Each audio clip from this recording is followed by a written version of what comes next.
How do I, 34F, make my son, 8M, feel my comfortable with his race? I'm a half black, half Hispanic, brown women. My husband is a half French, quarter Arab, quarter Hispanic, white man. While neither of us are just one thing, I look completely black and he looks completely white. Both of my kids came out white and look just like my husband with maybe a few of my features. Earlier today I was picking up my son C from school and he was already upset when I picked him up. He didn't want to talk on the way home, so I let him be. When we got home we sat down at the table and I asked him why he was upset. He starts telling me that he hates his skin and wish he looked like me. He hates how people assume I'm not his mom and that they never assume my husband isn't his dad. He said they had a substitute teacher today and the sub asked if I was his nanny. He also said he feels weird because all his family and friends are brown and he's the only one who isn't. We talked for about 40 minutes and I essentially told him that daddy and his little sister look like him and that we still love them and their skin doesn't make them any different. The worst part is he's right. We've had people in public assume I'm not his mom or the ones who ask if he knows me. I'm not really sure what to tell him beyond what I already did. I'm going to have my husband talk to him when he gets home since he also has interracial parents. Is there anything I can do to help him feel more comfortable being white? I think you need to have an age-appropriate discussion about racism and colorism with him. Obviously he's old enough to start noticing its effect on himself and his family. You need to validate that the discrimination he heard and saw were real, that the wood is sometimes cruel and unfair. Don't rug sweep his concerns. These are issues that he'll have to deal with all his life. Your role here is to support him emotionally and teach him to be a force for good. Mixed child here with the reverse situation. Your kid really loves you if he's getting upset about people questioning your ties. That put a smile on my face. Just continue with what you're doing and reinforce that skin color doesn't matter. Sure, it definitely does feel kind of upsetting to have people estrange you from family, but as long as family isn't doing the same, he should be able to keep his chin up and eventually not let it get to him anymore. If it helps, let him know he'll probably done anyways. I can hit both ends of the melanin spectrum thanks to my parents, haha. Teach him about genetics and melanin. 8 is old enough to get a general understanding. Then he can school adults. Yes, this is my mommy. Do you not understand genetics and dominant versus recessive genes? It'll empower him to have knowledge and understand that he really is half you and half daddy. My science teacher's kindergarten boys could name almost every bone in the human body. One still wet himself though, poor little dude. I feel for you. My oldest had to change schools in first grade because of bullies. The first grade, 7-year-old kid picked on my baby because she's half Japanese, hurt me to my core. We as adults need to be there for our kids and show them there's more love than hate in this world. Good luck.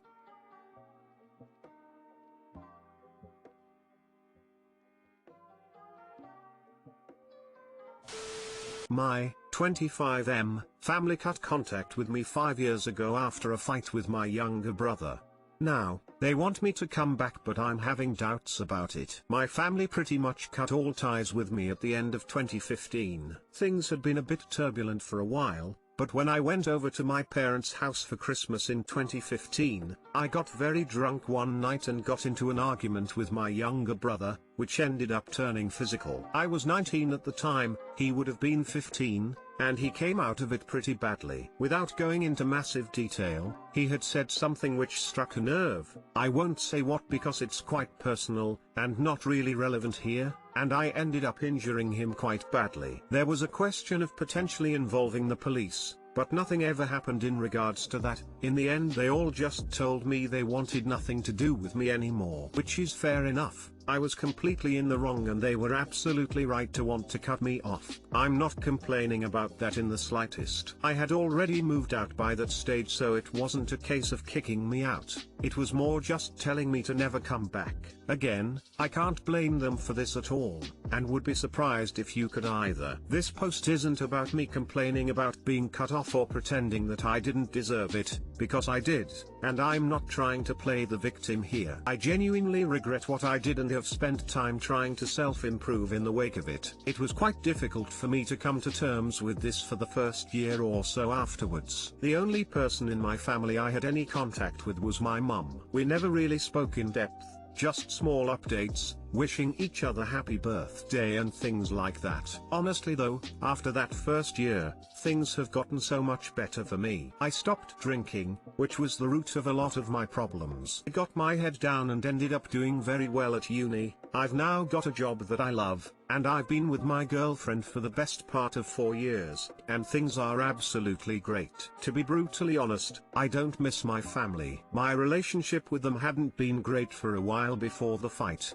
and as far as I was concerned I didn't miss them and they didn't miss me, and being on a non-contact basis with all of them apart from occasional contact with my mum was for the better. However, over the last few months, my mum began messaging me much more frequently, and asking more personal questions about my life, my work, my relationship, etc. I thought it was just boredom on her part, but she maintained it for a while, and began to introduce the idea of me coming back to visit her at some point, which I always shrugged. She started to persist with it, and then yesterday it all came to a head when she added me to a WhatsApp group chat with the rest of the family. I was then told how they had all come to a family decision that 5 years was enough, that my brother had found it in his heart to forgive me for what happened, and that they wanted me to come over at some point to catch up on lost time. These are all quotes from what they sent me. I didn't say much, I just said I wanted time to think. I'm quite torn on this now. Part of me feels like I am obliged to go along with it. They cut contact with me because of my own actions, and if my brother's forgiven me and wants to re-establish contact with me, then it's my duty to do so. On the other hand,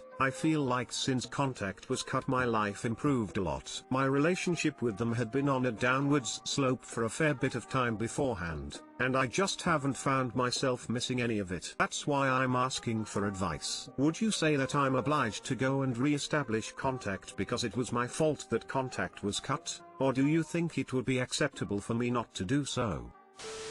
Honestly fella, if you don't want to get back in contact with them, then don't do it. You sound like you're happier without them in your life, and I doubt it would be a healthy relationship if you were just going along with it because you felt like you had to. Edit, forgot to mention this in the original comment, but fair play on cutting out the drink. It ain't easy. Thank you mate, that's been part of my thought process as well. If I wasn't mentally in it, it wouldn't really be a good relationship.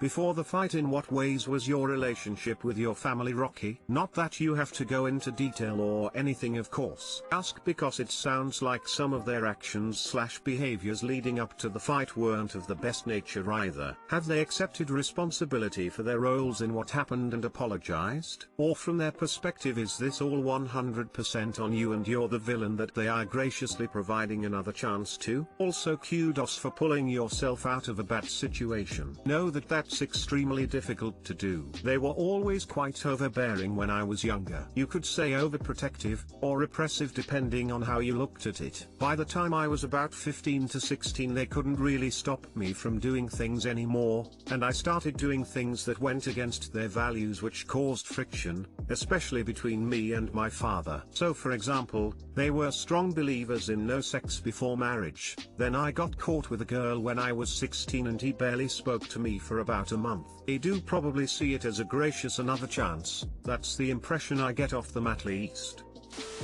Personally, I feel like it would be worth at least a few meetups to see how things go. You're a different person now than you were then, and they're likely different people now, too. You know you don't need them in your life, but you may find that being around them enhances your life in some way.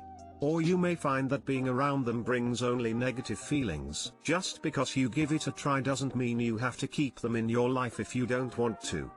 If you don't, you'll always have a nagging what if feeling. That's been one of my main thoughts. I don't want to regret not doing it in 5 or 10 years just because I don't want to know. I've enjoyed having conversations with my mum, but I've never really seen eye to eye with the others. It's a difficult one. You're not obligated to re-establish contact with them. But also consider the fact that the last time you had anything to do with them, you were still a child. Teen years are always rocky, obviously more for you than most, but you're not a kid anymore. That doesn't mean you need to rebuild relationships, just that any relationships you do build will be completely different. You also have the option of pulling back at any point. You could try meeting up and seeing how it goes. You could maybe only see them a few times a year. It's not an all or nothing situation. You can work out how involved you'd like to be with them, which includes maintaining the status quo.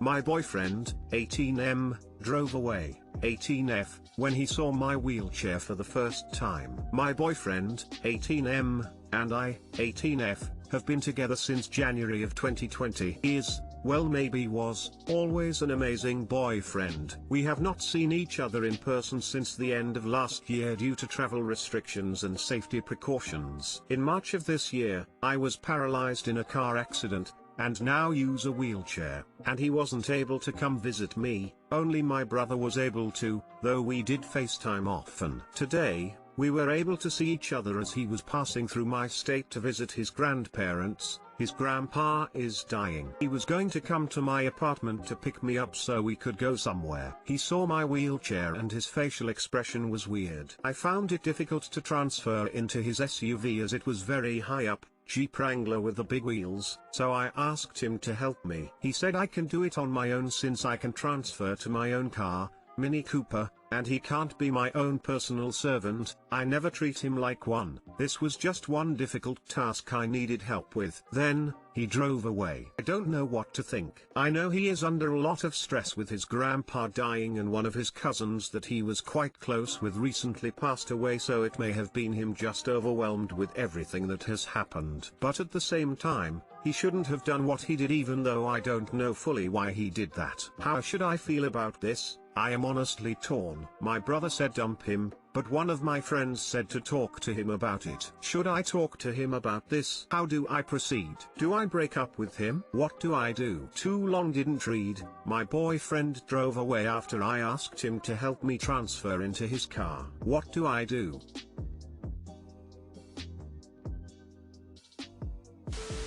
I'm sorry that all of this happened to you. It seems like your boyfriend was living in denial about your accident until he couldn't avoid it anymore. I'd like to give him the benefit of the doubt that between the stress of his grandpa dying he wasn't ready to also face your new reality. But he may also ultimately end up not being the right guy for you. Only time will tell, but you should certainly talk to him about it. Express your feelings and ask for his explanation. I have a close loved one who is permanently disabled and uses mobility devices. You have a boat today. I fucked up a life ahead of you, but not with this man. This man just showed you who he is. You have not seen him since March and he blew you off and wouldn't help you with a simple request. Know your worth. You wouldn't treat an acquaintance this way, let alone a loved one. Again, know your worth. Him refusing to help you into the car and just leaving you there was him breaking up with you. I hate to say it, but I think he already broke up with you. Your brother is 100% on point.